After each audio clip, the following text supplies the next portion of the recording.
Hello everyone and welcome to this tutorial on SQLite. So in this tutorial, we are going to build a simple application that allows us to save, let's say, a username to an SQLite database. So yeah, let's get started. Well, the first thing we need to do is we need to create a class. We need to create a Kotlin class, and this is going to be a Kotlin class that we're going to use for our DBHelper or SQLite database helper, which helps us to be able to build database and connect to a database.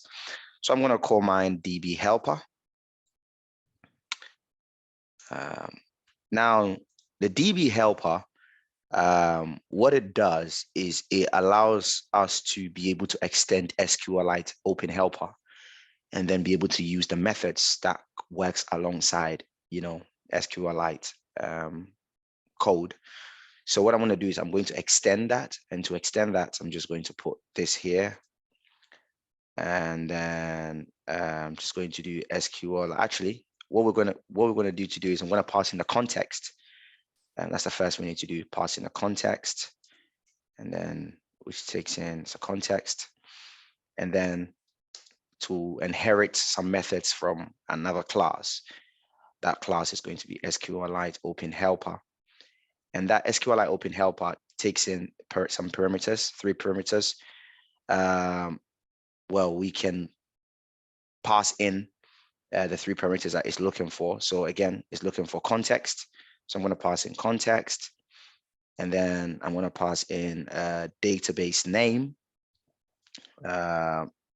because we're going to use a database name.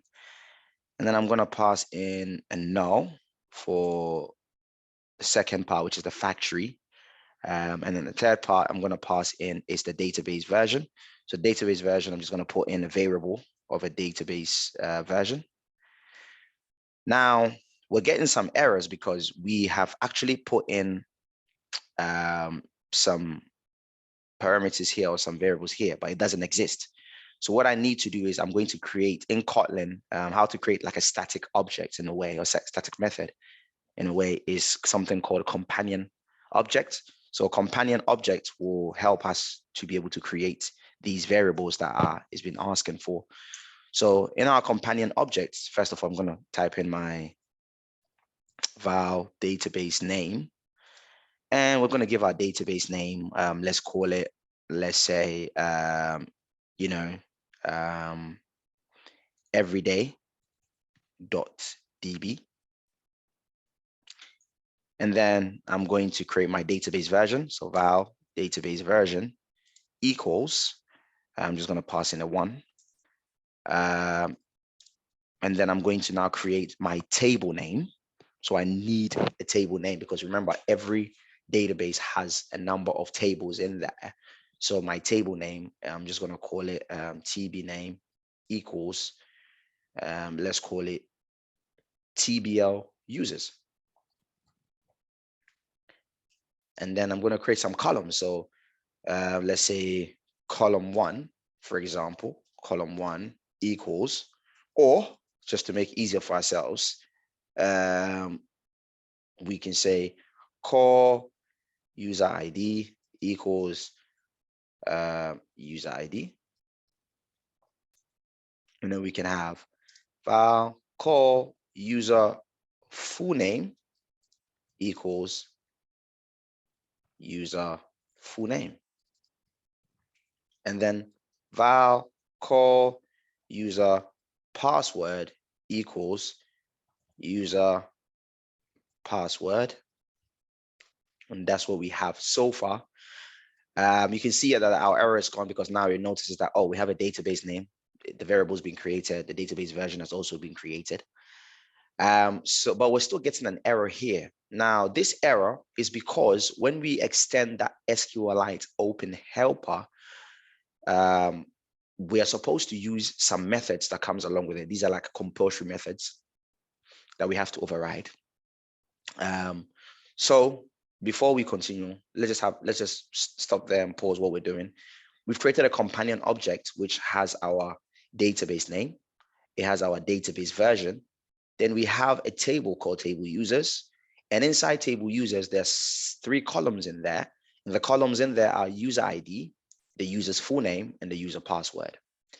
But this is telling us that we need to implement some methods. So when you right click on this red bulb, it will tell you implement members. And I'm going to select these 2 methods because I need both of them. And then it creates these 2 methods for you. Now I'm going to delete this to do because I know what I'm going to do now. So the first thing in my onCreate is I need to create a query to actually create my database, the tables in my database. So what I'm going to do is I'm going to do val query equals, and then of course our query is going to be in string. So I'm just going to do create table, right? I'm just going to create the string version of it now, and then we're going to use the variables to help us, because there's a reason why I created these variables is because we're going to be using these variables all throughout as our application starts to get bigger and larger and bigger and larger. So what I need to do is I need to use variables, and you're going to find out why later on. So at this stage, what I have now is I have table name equals table users. So in my case, I can do table users without using the variable. And then inside table users, I'm going to have, let's say, user ID, integer, primary key, auto increment. And I'm going to put a comma. That's my first column in my table. Second column in my table is going to be user full name. User full name. And then it's going to be of a data type of a text, because SQLite doesn't use voucher. And then my next one is going to be user password, and then that's also going to take in a text. Now you see right here, right now, we've done what we need to do. At this juncture, we're actually on the right track to create whatever we want to create. But what we also need to understand now is that we need to now obviously execute our SQL query. So to execute our SQL query, you can see here that in our onCreate method is actually passing in an SQLite database, an object of the SQLite database. So I'm just going to use that DB. So that DB there, and when I'm going to hit the dot, once you press the dot, it gives you some methods. So this method allows us to execute or some methods that comes along with that DB class or SQLite database class. I'm just going to choose execute SQL, and I'm going to pass in my query. This is fine. This is okay. But Android will tell us that, to be safe, right, you have to make sure that, you add an if statement to it. So I'm just going to allow it to check. Ideally, sometimes it tells you to surround with a null check. So I'm just going to surround with a null check just to make sure that the DB is not, it's not null. And this is good. This is good. We've created our query. We've created our onCreate method, and this is all we need for the onCreate method at this stage. However, I want to use the variables because I want to make sure that I'm using the variables, because maybe later on I'm going to use the variables again as well. So what I'm going to do here is I'm just going to concatenate my variables here within these strings. So to concatenate, what I'm going to do is I'm going to put some quotation marks around it, a plus, and then I'm going to replace that string that we had here with this. It's the same as what we've done so far. I'm just now not using those, well, I'm not hard coding it just in case I want to use the code over and over again. I want to change the username. I want to change the user ID. It's possible for me to do so. So I'm just going to concatenate this part as well. And then I'm going to pass in user call user ID. And I'm going to use call user full name as well. Again, concatenate it, and then use a password as well. And then I'm going to do call password. Brilliant. So my onCreate method is now set in stone. I've created it.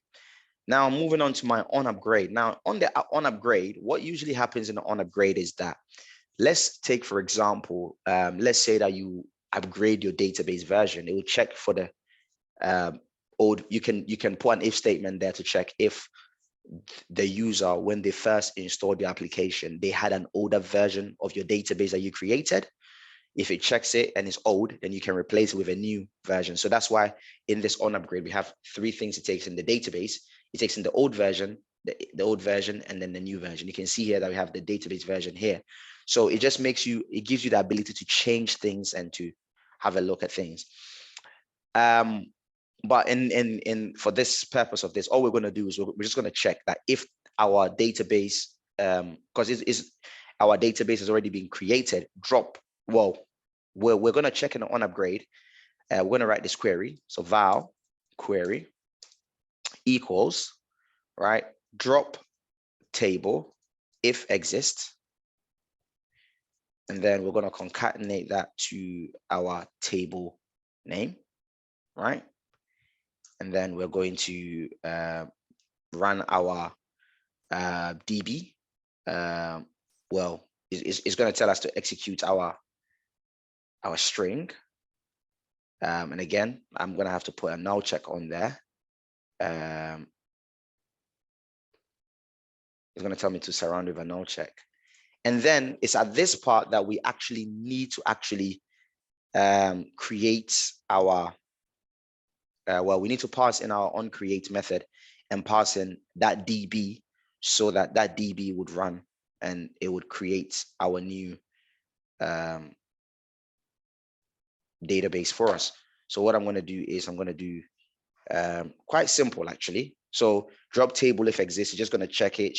Does the table exist? If it exists, do not bother to create a new one, because what we don't want to have is multiple databases being created, which, you know, has no use or doesn't help us or doesn't do anything for us. So that's what this allows us to be able to do. So what I'm going to do is I'm going to pause this video, and in the next video, I'm going to show you how to continue.